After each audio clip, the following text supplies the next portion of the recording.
ಈ ಸೈನ್ಯ ಕಟ್ಕೊಂಡು 28 ದಿವಸ ನಾಟಕ ಮಾಡಿಸೋದು ಕಷ್ಟ ಅಲ್ಲ ಬಹಳ. ಯಾಕಂದ್ರೆ ಪ್ರೊಸೆಸ್ ಆಫ್ ಥಿಯೇಟರ್ ಅಂತ ಒಂದಿರ್ತದೆ. ನಾಟಕ ಇವತ್ತು ನೀವು ನೋಡಿದ್ರಿ, ಇದು ಹಿಂದೆ ಒಂದು ತಿಂಗಳಿಗೆ ಏನಾಗಿರ್ತದಲ್ಲ, that is very important for director also, ಮತ್ತೆ ಪ್ರತಿಯೊಬ್ಬ ಕಲಾವಿದರು ಆ ಪ್ರೊಸೆಸ್ದಾಗಿ ದಾಟಿ ಬರ್ತಾರಲ್ಲ, ಆವಾಗ ಅವ್ರ ಇನ್ವಾಲ್ವ್ಮೆಂಟು ಯಾವ ರೀತಿ ಆತ್ಮವಿಶ್ವಾಸ ಬರ್ತದೆ, ಯಾವ ರೀತಿ ಪ್ರತಿಯೊಂದು ಚೇಂಜಸ್ ಆಗೋದು ಹೋಗ್ತಾವೆ. ಇವತ್ತು ನಾನು ಪ್ರತಿಯೊಂದು ಕಲಾವಿದರಲ್ಲಿನೂ ಕೆಲವರು ಹೊಸಬರಿದ್ದಾರೆ, ಕೆಲವರು ಬಹಳ ವರ್ಷದಿಂದ ಮಾಡೋರಿದ್ದಾರೆ. ಆದರೆ ಪ್ರತಿಯೊಬ್ಬ ಕಲಾವಿದರಲ್ಲೂ ಮೊದಲೇ ದಿವಸ ಇವತ್ತಿನ ದಿವಸ ಸಾಕಷ್ಟು ಬೆಳವಣಿಗೆಗಳನ್ನು ನೋಡ್ತಾ ಇದ್ದೀನಿ, ಬದಲಾವಣೆ ನೋಡ್ತಾ ಇದ್ದೀನಿ. ಅವರಾಗೆ ಚಿಂತನ ಮಂಥನ ಮಾಡ್ಕೊಂಡು ಯಾವ ರೀತಿ ಬೆಳೆದಿದ್ದಾರೆ ಅದು ನಿಜವಾಗ್ಲೂ ಗ್ರೇಟ್. ಅದು ಪ್ರತಿಯೊಬ್ಬ ಕಲಾವಿದ ಮಾಡಬೇಕು. ಎಷ್ಟೋ ವಯಸ್ಸಿಗೆ ಸಂಬಂಧ ಎಷ್ಟು ಪ್ರಸಾದ ಪಡಿ ಕೂತ್ಕೊಂಡಾರೆ. ಅವರು ಇನ್ನೂ ಕೂಡ ತಮ್ಮ ಚಿಂತನ ಮಂಥನ ಮಾಡಿಕೊಂಡು ಸೀರಿಯಲ್ ನೋಡ್ತಿರ್ತೀರಿ.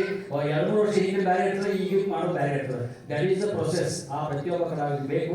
ಅದನ್ನು ಪ್ರತಿಯೊಬ್ಬ ನಮ್ಮ ಈ ಎಲ್ಲ ಕಲಾವಿದರು ಮಾಡಿ ತೋರಿಸಿದ್ದಾರೆ. ಅವರಿಗೆ ನನ್ನ ಪರವಾಗಿ ಮತ್ತೊಮ್ಮೆ ಹೃತ್ಪೂರ್ವಕವಾದ ಧನ್ಯವಾದಗಳು. ಮತ್ತು ಇದಕ್ಕೆ ಕಾರಣಕರ್ತರಾದ ವ್ಯಾಕ್ಸಿನ್ ಡಿಪೋ ರಾಯಮಠದ ಶ್ರೀ ಪ್ರಸನ್ನ ದೇಶಪಾಂಡೆ ಅವರು. ಯಾಕಂದರೆ ಹೋದ ವರ್ಷ ಪರಿಮಳದ ನಾಟಕ ಮಾಡಿದ್ದೀವಿ ರಾಘವೇಂದ್ರ ಸ್ವಾಮಿದು. ಅದಾದಮೇಲೆ ಪ್ರಸನ್ನ ದೇಶಪಾಂಡೆ ನಮ್ಮ ಮಠದಾಗ ಮಾಡಿ ಅಂತ ಶುರು ಮಾಡಿದ್ರು. ಅದನ್ನ ನಾಟಕ ಮಾಡಲಿಕ್ಕೆ ಆಗ್ತಿದ್ದಿಲ್ಲ.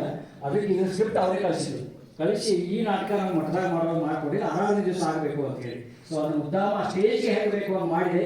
ಆಮೇಲೆ ಪೂರ್ವಾರ 15 ದಿವಸ ಹೋದ ರವಿವಾರ ಅದನ್ನ ಅಲ್ಲಿ ಮಾಡಿದ್ದೀವಿ. ಅಲ್ಲಿ ಕೆಲವು ಲಿಮಿಟೇಷನ್ಸ್ ಇತ್ತು, ಆದರೂ ಕೂಡ ಆ ವಾತಾವರಣ, ಭಕ್ತರು ಸುಮಾರು 500ಕ್ಕಿಂತ ಹೆಚ್ಚು ಭಕ್ತರು ಕೂಡಿದ್ರಲ್ಲಿ ಅವ್ರ ಮುಂದೆ ಮಾಡಿದಾಗ ಅದೊಂದು ಬೇರೆ ಎಲ್ಲರಿಗೂ ಅನುಭವ ಬಂತು.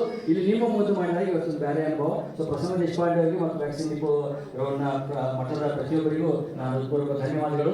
ಅದೇ ರೀತಿ ಇವತ್ತು ಬಂದು ಉದ್ಘಾಟನೆ ಮಾಡಿ ಆಶೀರ್ವಚನ ಮಾಡಿದ ಸ್ವಾಮಿಗಳಿಗೂ ಕೂಡ ಧನ್ಯವಾದಗಳು. ಮತ್ತು ನೀವೆಲ್ಲ ಇಲ್ಲಿ ಬಂದಿದ್ದೀರಿ, ನಿಮಗೂ ಕೂಡ ಹೃತ್ಪೂರ್ವಕ ಧನ್ಯವಾದಗಳು. ಈ ನಾಟಕದ ಬಗ್ಗೆ ಯಾಕಂದ್ರೆ ಮೇನ್ ನಂದು ಅಲ್ಲಿ ಮಾಡೋದಕ್ಕೂ ಬ್ಲ್ಯಾಕ್ಔಟ್ ಎಲ್ಲ ಸಾಧ್ಯ ಇಲ್ಲ ಅಂತ ಹೇಳಿ ಮೇಳ ತಗೊಂಡು ಮೇಲ್ ಇಟ್ಸೆಲ್ಫ್ ಇಸ್ ಬ್ಲ್ಯಾಕ್ಔಟ್. ಮೇಲ ಮುಂದೆ ಬರ್ತದೆ, ಹಿಂದೆ ನಾವು ಸ್ಟೇಜ್ ಚೇಂಜ್ ಮಾಡ್ತಿರ್ತೀವಿ. ಸೊ ಅದನ್ನ ಒಂದು ಐಡಿಯಾ ಮಾಡ್ಕೊಂಡು ಆ ಸ್ಟೇಜ್ ಸಲ ಮಾಡಿದ್ದು ನಾವು ಕಂಟಿನ್ಯೂ ಮಾಡಿದ್ದೀವಿ. ಸೊ ಮುಖ್ಯವಾಗಿ ಮ್ಯಾಲೆ ಏನು ನಿಂತ್ಕೊಂಡಾರ 6 ಮಂದಿ ಅವರು ನಮಗೆ ಈ ಪೂರ್ತಿ ನಾಟಕದ ಒಂದು ಪಿಲ್ಲರ್ಸ್ ಅಂದ್ರೂ ಅಡ್ಡಿ ಇಲ್ಲ.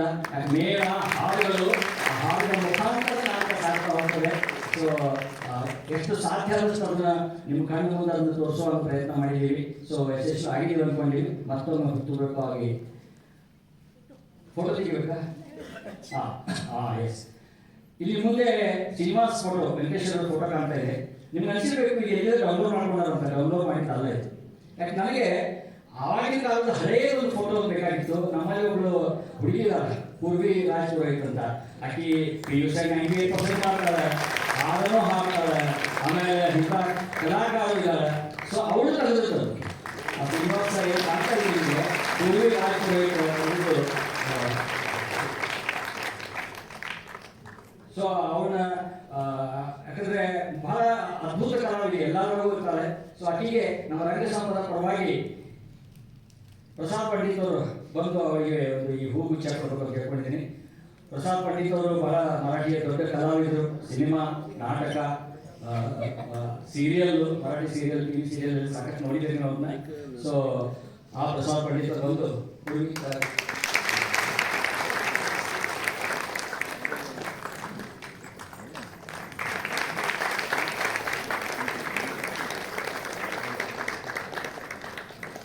Thank you sir, thank you. ನಿಮ್ಮ ಅಭಿಪ್ರಾಯಗಳನ್ನ ನಮ್ಮ ರಂಗ ಸಂಪದದ ಎಲ್ಲ ನಮೂನೆಯೂ ಮೀಡಿಯಾ ಇದೆ, ಫೇಸ್ಬುಕ್ ಇದೆ, ವಾಟ್ಸಪ್ ಇದೆ, ಎಲ್ಲ ಕಡೆ ಇದೆ. ನಿಮ್ಮ ಅಭಿಪ್ರಾಯವನ್ನು ದಯವಿಟ್ಟು ಹಾಕಿ. ಎಲ್ಲರಿಗೆ ನಮಸ್ಕಾರ.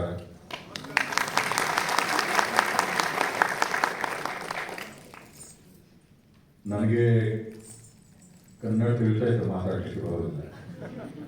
ಅದಕ್ಕೆ ನಾ ಮರಾಠಿಯಲ್ಲಿ ಮಾತಾಡ್ತೀನಿ, क्षमा वाटे. हे नाटक मला नाटक वाटलं नाही.